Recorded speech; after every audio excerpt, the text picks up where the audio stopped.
नमस्कार दोस्तों, आपके अपना चैनल बीएस एग्जाम गुरु में स्वागत है। पॉलिटी का जो सीरीज चल रहा था जिसमें हमने पिछले का जितना टॉपिक है सारे बता दिए हैं। आज चलेगा प्रस्ताव और संकल्प टॉपिक, तो उस पर आप लोग ध्यान दीजिएगा क्योंकि सारे जितना आज का टॉपिक चल रहा है सारे इम्पोर्टेंट है, इसी से सवाल पूछा जाता है। तो इस टॉपिक को समझने की कोशिश करिएगा और विशेष रूप से ध्यान दीजिएगा। टॉपिक है प्रस्ताव और संकल्प। प्रस्ताव और संकल्प क्या होता है? प्रस्ताव संसदीय कार्यवाही को गति प्रदान करता है। प्रस्ताव क्या होता है? तो संसदीय कार्यवाही को क्या करते हैं? गति प्रदान करते हैं। एक प्रस्ताव पर वाद विवाद की निम्नलिखित 4 अवस्थाएं होते हैं। एक प्रस्ताव पर क्या होता है? वाद और विवाद के निम्नलिखित कितना अवस्थाएं होते हैं? 4 अवस्थाएं हैं। कौन कौन अवस्थाएं होते हैं? तो ध्यान दीजिएगा। तो प्रस्ताव का क्या बोले थे हम? 4 अवस्थाएं होते हैं। पहला क्या है? प्रस्ताव पेश करना। पहला क्या है? प्रस्ताव पेश करना। दूसरा है अध्यक्ष या सभापति। अध्यक्ष कहने का मतलब कौन सभा में? लोकसभा में। और सभापति कभी में? राज्यसभा में। अध्यक्ष या सभापति द्वारा प्रश्न प्रस्तुत करना। दूसरा अवस्था क्या होता है? अध्यक्ष या सभापति द्वारा प्रश्न प्रस्तुत करना। तीसरा अवस्था क्या होता है? अनुमति प्राप्त होने पर वाद विवाद या चर्चा प्रारंभ करना। अनुमति प्राप्त हो जाएगा तो उस प्रस्ताव पर क्या करना? वाद विवाद या चर्चा क्या करना? प्रारंभ करना। और सबसे लास्ट अवस्था होता है सदन की स्वीकृति या फैसला। तो प्रस्ताव को कितना अवस्था होता है? 4 अवस्था। प्रस्ताव के पर कितना अवस्था होता है? 4 अवस्था। पहला है प्रस्ताव पेश करना। दूसरा है अध्यक्ष या सभापति द्वारा प्रश्न प्रस्तुत करना।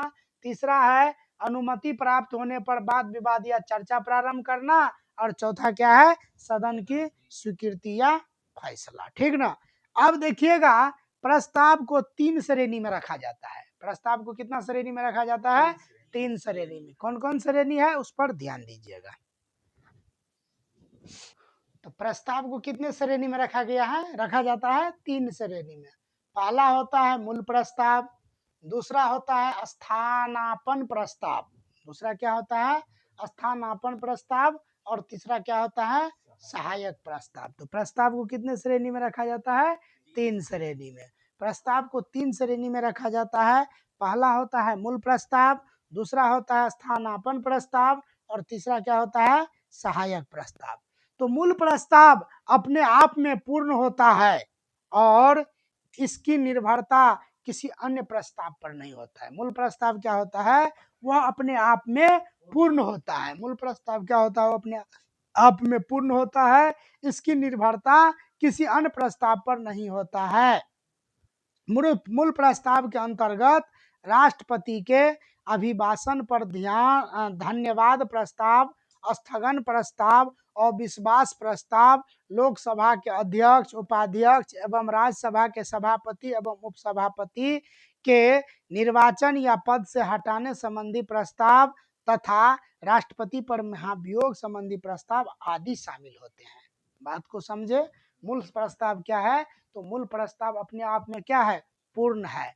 उस पर जो है ना किसी भी प्रस्ताव का क्या है? प्रभाव नहीं रहता है। इसके अंतर्गत क्या आता है? तो राष्ट्रपति के अभिभाषण, धन्यवाद प्रस्ताव आता है, स्थगन प्रस्ताव आता है, अविश्वास प्रस्ताव आता है, लोकसभा के अध्यक्ष, उपाध्यक्ष एवं राज्यसभा के सभापति एवं उपसभापति के निर्वाचन या पद से हटाए जाने संबंधी प्रस्ताव रहता है, महाभियोग संबंधी प्रस्ताव रहता है। यह सब प्रस्ताव किसके अंतर्गत आता है? तो मूल प्रस्ताव के अंतर्गत आता है। किसके अंतर्गत आता है? मूल प्रस्ताव के अंतर्गत आता है। इसके अतिरिक्त स्थापन प्रस्ताव मूल प्रस्ताव के विकल्प स्वरूप होते हैं। स्थापन प्रस्ताव क्या होता है? तो ये स्थापन प्रस्ताव जो है सो मूल प्रस्ताव के क्या होता है? विकल्प स्वरूप होता है। क्या होता है? विकल्प स्वरूप होता है। वही सहायक प्रस्ताव अपने नाम के अनुरूप अन्य प्रस्तावों पर आश्रित रहता है। सहायक प्रस्ताव क्या है? कि अपने नाम के अनुरूप अन्य प्रस्ताव पर क्या होता है? आश्रित रहता है। जो प्रस्ताव अपने आप में पूर्ण होता है उसे ही संकल्प कहा जाता है। जो प्रस्ताव अपने आप में पूर्ण होता है उसे क्या कहते हैं? संकल्प कहा जाता है। प्रस्ताव किसी भी मंत्री द्वारा भी पेश किया जाता है। प्रस्ताव किसी भी मंत्री द्वारा पेश किया जा सकता है और किसी निजी सदस्य द्वारा भी। प्रस्ताव किसी मंत्री द्वारा भी पेश किया जा सकता है या किसी निजी सदस्य द्वारा ही पेश किया जाता है। तो अब हम बात करेंगे कौन प्रस्ताव के? विश्वास प्रस्ताव के। अब है देखिएगा विश्वास प्रस्ताव क्या है। मंत्री परिषद की ओर से लोकसभा में प्रस्तुत किया जाता है। विश्वास प्रस्ताव क्या किया जाता है? तो मंत्री परिषद के की ओर से लोकसभा में क्या किया जाता है? प्रस्तुत किया जाता है। इसी विश्वास प्रस्ताव पर उसका सरकार टिकल रहता है, पता है ना। तो विश्वास प्रस्ताव को खत्म हो जाने पर सरकार भी क्या होता है? खत्म हो जाता है। संविधान के अनुच्छेद 75 के अनुसार यह अनिवार्य है कि मंत्री परिषद को लोकसभा का विश्वास हासिल हो। किस अनुच्छेद के अनुसार? 75 के अनुसार। संविधान के अनुच्छेद 75 के अनुसार क्या है? यह अनिवार्य है कि मंत्री परिषद को लोकसभा का विश्वास हो। यदि यह विश्वास नहीं रहेगा तो सरकार क्या हो जाएगा? खत्म हो जाएगा। तो विश्वास प्रस्ताव समझ गए। चलिए अब हम बात करेंगे कदी के? अविश्वास प्रस्ताव के। अविश्वास प्रस्ताव यह संविधान के अनुच्छेद 75 से संबंधित है और इसे भी केवल लोकसभा में लाया जा सकता है। लोकसभा के नियम 198 के अंतर्गत इसकी प्रक्रिया बताई गई है। लोकसभा में इसे स्वीकार करने का कारण बताना आवश्यक है। अविश्वास प्रस्ताव का जो है लोकसभा अगर स्वीकार कर लेगा तो उस लोकसभा को स्वीकार करने का कारण बताना क्या हो जाएगा? आवश्यक हो जाएगा। समझ रहे हैं बात को? तो इसे विपक्ष के किसी भी सदस्य द्वारा लाया जाता है। अविश्वास प्रस्ताव कौन लाता है? तो अविश्वास प्रस्ताव विपक्ष के किसी भी सदस्य द्वारा लाया जाता है। कहाँ लाया जाता है? लोकसभा में लाया जाता है, ठीक ना। तो इसे विपक्ष के किसी भी सदस्य द्वारा लाया जाता है। ऐसे प्रस्ताव को पारित होने से सरकार गिर जाती है, क्योंकि सरकार लोकसभा में अपना विश्वास खो देती है। इस प्रस्ताव के लिए लोकसभा के कम से कम 50 सदस्यों का समर्थन की जरूरत होती है। इस प्रस्ताव को क्या करने के लिए? संचालित करने के लिए कम से कम 50 सदस्यों का समर्थन की क्या होता है? आवश्यकता होता है। बात को समझ गए? अविश्वास प्रस्ताव तो आपसे पूछेगा अविश्वास प्रस्ताव कौन लाता है? तो अविश्वास प्रस्ताव विपक्ष के किसी भी सदस्य द्वारा लोकसभा में लाया जाता है, ठीक ना। अविश्वास प्रस्ताव पारित होने से सरकार क्या हो जाता है? गिर जाता है। अब इसके बाद है निंदा प्रस्ताव, तो याद रखिएगा। निंदा प्रस्ताव यह प्रस्ताव भी केवल लोकसभा में ही लाया जाता है। निंदा प्रस्ताव भी कहाँ लाया जाता है? लोकसभा में लाया जाता है। लोकसभा में उसे स्वीकार करने का कारण बताना अनिवार्य है। यह भी विपक्ष के किसी सदस्य द्वारा पेश किया जाता है। निंदा प्रस्ताव भी किसके द्वारा पेश किया जाता है? विपक्ष के किसी भी सदस्य के द्वारा पेश किया जाता है। समानतः यह प्रस्ताव किसी मंत्री या मंत्रियों के समूह या संपूर्ण मंत्री परिषद के विरुद्ध लाया जाता है, जिससे उसकी नीतियों के प्रति असहमति व्यक्त की जा सके। प्रस्ताव यदि लोकसभा में पारित हो गया तो मंत्री परिषद के ऊपर दबाव बढ़ जाता है कि वह अब लोकसभा में अपना बहुमत सिद्ध करे। कौन प्रस्ताव लाने के बाद? निंदा प्रस्ताव। निंदा प्रस्ताव कौन लाते हैं? विपक्ष के द्वारा। कहाँ लाते हैं? लोकसभा में लाते हैं। यदि निंदा प्रस्ताव प्रस्तावित हो गया तो क्या होता है? सरकार के ऊपर क्या हो जाता है? जो बहुमत में सरकार है उसके ऊपर क्या हो जाता है? दबाव बढ़ जाता है और उसका अपना विश्वास मत क्या करना पड़ता है? सिद्ध करना पड़ता है। अगर सिद्ध नहीं कर पाए तो क्या हो जाएगा? सरकार गिर जाता है। तो बात समझ गए? तो ये था कौन प्रस्ताव? निंदा प्रस्ताव। अब विशेषाधिकार प्रस्ताव पर ध्यान दीजिएगा। तो अब बात करेंगे हम किसका? विशेषाधिकार प्रस्ताव का। संसद के किसी भी सदस्य द्वारा ऐसे प्रस्ताव को पेश किया जाता है। संसद के किसी भी सदस्य कहने का मतलब हो गया क्या, विपक्ष और पक्ष कोई भी सदस्य हो। किसी मंत्री द्वारा संसद सदस्यों के विशेषाधिकार के उल्लंघन की स्थिति में यह प्रस्ताव लाया जाता है। किसी मंत्री द्वारा संसद के विशेषाधिकार जो है उसका जो उल्लंघन करेंगे तो उस स्थिति में कौन प्रस्ताव लाया जाएगा, विशेषाधिकार प्रस्ताव लाया जाएगा। मंत्री के व्यवहार की निंदा करने के उद्देश्य से यह प्रस्ताव भी सदन में लाया जाता है। मंत्री के व्यवहार के निंदा करने के उद्देश्य से भी क्या लाया जाता है, विशेषाधिकार प्रस्ताव कहाँ लाया जाता है, सदन में लाया जाता है। तो विशेषाधिकार प्रस्ताव भी समझ गए। अब है ध्यान आकर्षण प्रस्ताव। तो ध्यान दीजिएगा ध्यान आकर्षण प्रस्ताव पर। अब है ध्यान आकर्षण प्रस्ताव, नामे से आपको स्पष्ट हो गया होगा दिमाग में। कह रहा है किसी अविलंबनीय लोक महत्व के विषय पर ध्यान या सभापति के अग्रिम अनुमति से सदन का कोई सदस्य मंत्री के ध्यान आकर्षण के लिए यह प्रस्ताव किसी भी सदन में ला सकते हैं। लोकसभा चाहे राज्यसभा किसी भी सदन में ला सकते हैं। ऐसी स्थिति में मंत्री तुरंत भाषण दे सकता है अथवा किसी और दिन भाषण देने के लिए समय मांग सकता है। ध्यान आकर्षण प्रस्ताव क्या हुआ कि किसी अविलंबनीय लोक महत्व के विषय पर ध्यान या विषय पर अध्ययन या सभापति के अग्रिम अनुमति से क्या किया जाता है, सदन में कोई सदस्य मंत्री के ध्यान आकर्षण के लिए यह प्रस्ताव लाया जाता है। ऐसी स्थिति में मंत्री तुरंत भाषण दे सकता है अथवा भाषण के लिए समय मांग सकता है। तो ध्यान आकर्षण प्रस्ताव समझ गए, यह ध्यान आकर्षण करने के लिए लाया जाता है। अब इसके बाद है क्या, स्थगन प्रस्ताव। तो स्थगन प्रस्ताव पर ध्यान दीजिए।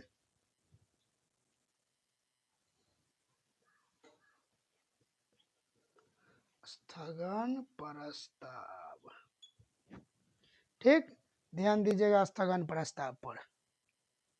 चल स्थगन प्रस्ताव जैसे स्थगन प्रस्ताव 50 सदस्यों के समर्थन एवं पीठासीन अधिकारी की अनुमति से ही यह प्रस्ताव सदन में पेश किया जाता है। स्थगन प्रस्ताव क्या होता है, 50 सदस्यों के समर्थन एवं पीठासीन अधिकारी की अनुमति से ही यह प्रस्ताव पेश किया जा सकता है।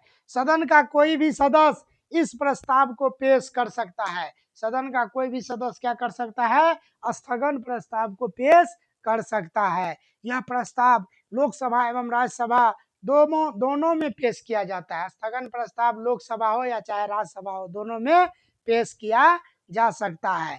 किसी अविलंबनीय लोक महत्व के मामले पर सदन के नियमित कार्रवाई को स्थगित करना इस प्रस्ताव का उद्देश्य होता है। क्या है, किसी अविलंबनीय लोक महत्व मामले पर सदन के नियत कार्रवाई को स्थगित करना इस प्रस्ताव का क्या होता है, उद्देश्य होता है। इस प्रस्ताव का क्या होता है, उद्देश्य होता है, ताकि लोक महत्व के विषय पर चर्चा हो सके। प्रस्ताव यदि सदन में पारित हो गया हो तो नियमित कार्रवाई रोक दी जाती है और उठाए गए मामले पर क्या किया जाता है, चर्चा किया जाता है। तो ये कौन प्रस्ताव था, स्थगन प्रस्ताव। अब है धन्यवाद प्रस्ताव। धन्यवाद प्रस्ताव पर ध्यान दीजिए। अब कौन प्रस्ताव है, तो धन्यवाद प्रस्ताव। राष्ट्रपति के अभिभाषण पर दोनों सदनों में चर्चा एवं मतदान होता है। राष्ट्रपति का भाषण मंत्रिपरिषद के द्वारा तैयार किया गया होता है, जिससे सरकार की भावी योजनाओं तथा कार्य निष्पादन का वर्णन होता है। जिसमें क्या होता है, तो सरकार की भावी योजनाओं तथा कार्य निष्पादन का क्या होता है, वर्णन होता है। धन्यवाद प्रस्ताव पारित होना सरकार के लिए आवश्यक है। धन्यवाद प्रस्ताव पारित होना सरकार के लिए क्या है, आवश्यक है, अन्यथा सरकार क्या होता है, गिर जाती है। धन्यवाद प्रस्ताव अगर पारित नहीं हुआ तो सरकार क्या हो जाएगा, गिर जाएगा। राष्ट्रपति का अभिभाषण और दोनों सदनों का चर्चा एवं मतदान होता है। राष्ट्रपति भाषण मंत्री परिषद द्वारा तैयार किया गया रहता है, जिसमें कुछ बात की चर्चा रहता है, तो भावी योजना और कार्य जो निष्पादित हुआ है उसका वर्णन रहता है। धन्यवाद प्रस्ताव में ना, धन्यवाद प्रस्ताव पारित नहीं हुआ तो सरकार क्या हो जाएगा, गिर जाएगा। धन्यवाद प्रस्ताव का भी क्या है, विशेष महत्व है। अब है समापन प्रस्ताव। अब है समापन प्रस्ताव, इसे कटौती प्रस्ताव जैसे अन्य नामों से भी जाना जाता है। समापन प्रस्ताव को क्या कहा जाता है, तो कटौती प्रस्ताव जैसे नामों से भी जाना जाता है। इसे सदन में चल रही चर्चा को समापन करने के उद्देश्य से लाया जाता है। इसे संसद में चल रही चर्चा को समापन करने के उद्देश्य से लाया जाता है। प्रस्ताव पारित होने पर चर्चा के बीच में ही रोककर संबंधित विषय पर मतदान करा लिया जाता है। प्रस्ताव अगर पारित हो गया तो चर्चा को बीच में रोक करके क्या करते हैं, संबंधित विषय पर क्या करते हैं, मतदान करा लिया जाता है। समापन प्रस्ताव 4 प्रकार के होते हैं।